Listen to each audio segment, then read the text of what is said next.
Movie notes on Harriet, 2019 film, 7 November 2024 viewing. I am Tanis Coralee Leonhardi, she, her, hers of Seattle, and just finished doing this today, Thursday, 7 November 2024. And I'm doing this in not quite as I did with Ella Enchanted. I walked around with my computer and talked about it, but I had my phone sitting. So this time I'm gonna walk and talk and see if I can remember. I thought it was kind of in the spirit. Right? This is about people escaping slavery, and so there's a lot of movement, physical exertion. It's like walking fits for this, so I'm gonna do that today. All right, and I gotta choose a room where it kind of like feels that like not fully lit. Like there's lights up there, but I'm not turning them on. You know, it's like kind of like I don't know. We did when I was in elementary school, we had an underground railroad. They had in our physical education class. There was an obstacle course, and they would turn the lights off, and we had like, was it glow sticks or something? But then they would like do a whistle and like inspection, and so you had to hide the glow stick and stuff like.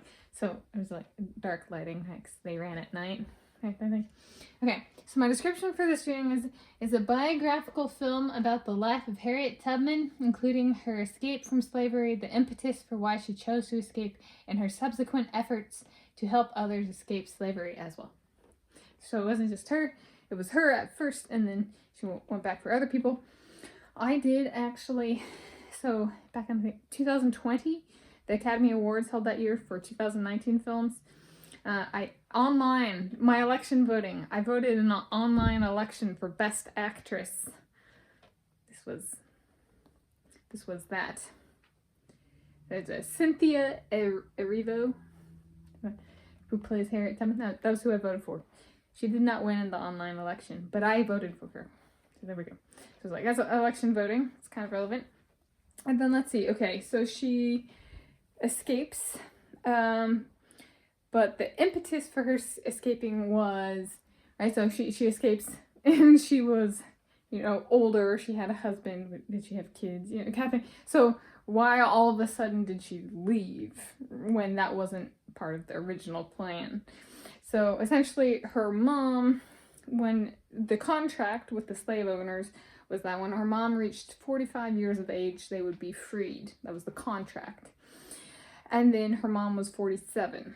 So 2 years, right, out, they should be honoring their contract. And so she, like, they were, interacting with the slave owner, and she pointed that out, right, the contract, we should be freed. And then the guy tore it up. And then the pure white slave owner, it was that I am Euro Native American, so I did not understand, right, kind of either perspective in this movie in terms of what racially I am. I am not either kind of role in for this exact right. It's a biographical, not a fiction work. And so the slave owner then starts putting up signs saying he's going to sell her, which would separate her from her family, right, in the community she's known and lived with. And so then she decides to run, and then she's running, right, like all of a sudden you're going to you don't honor your contract, white man, right, and then on top of that you're going to sell me, like, why would I stay, right? There's a no-brainer there, kind of thing. So she runs, and then she's on a bridge, and before she jumps off the bridge, the white man goes, I would never sell you, you're my slave always. And it's like, gaslighting, you gaslighter, he's already nailed the signs up for her sale and stuff like that. And so it's just like, yeah, of course she's gonna run, you dodo, right? I don't know. By bringing slavery to these lands, from a Native American perspective, is that white man and white woman? We start with white woman, enslave them first, and then white man. Elon Musk might want to be out there being lashed, right? Restore our land, take all those minerals in the cars and put them back in the mountains. White people volunteered, pure white breads. Did they volunteer to be slaves in the future? That's why they brought it here. They volunteered themselves as tribute. Ah, clever. Okay, and so anyway, that's the impetus, and that's why she left, and she escapes, and is successful, and she takes the name Harriet, who her mom's name was Harriet, once she has escaped and gotten to the other side, and then she starts coming back for others. So there we go.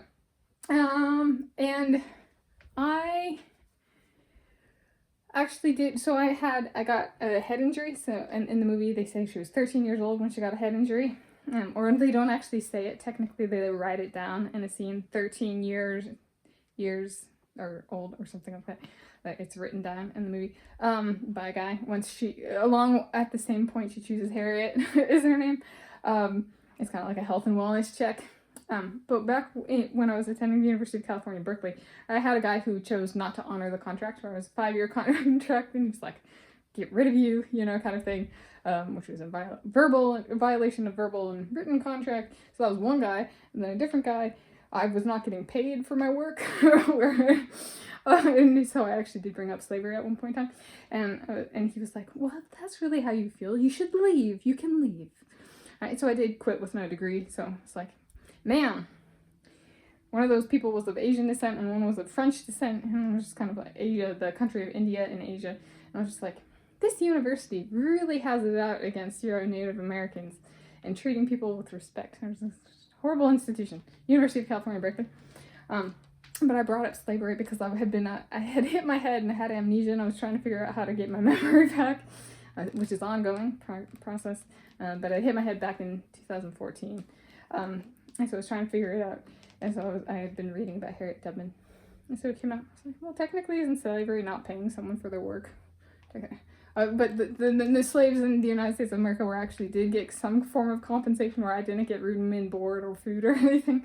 But I was just kind of like, yeah. And you know what they shared in common? They were both MacArthur Genius Grant, MacArthur Fellows. And I was just like, so is that synonymous with propagating a slave owner mentality in this world? Yes. But anyway, so this is somebody who has like entered my life story multiple times because of her head injury, but like some of the social dynamics, I've been like, I don't want to go back to those times. Thank you very much. Me, Tanis Coralee Leonhardi, she, hers of Seattle, this little Euro Native American. Native Americans, we just want our lands back. University of Washington campus can become wetlands. The dragonflies and the osprey want their land back, that kind of stuff. So there we go. This is my movie notes on Harriet 2019 film, 7 November 2024 viewing.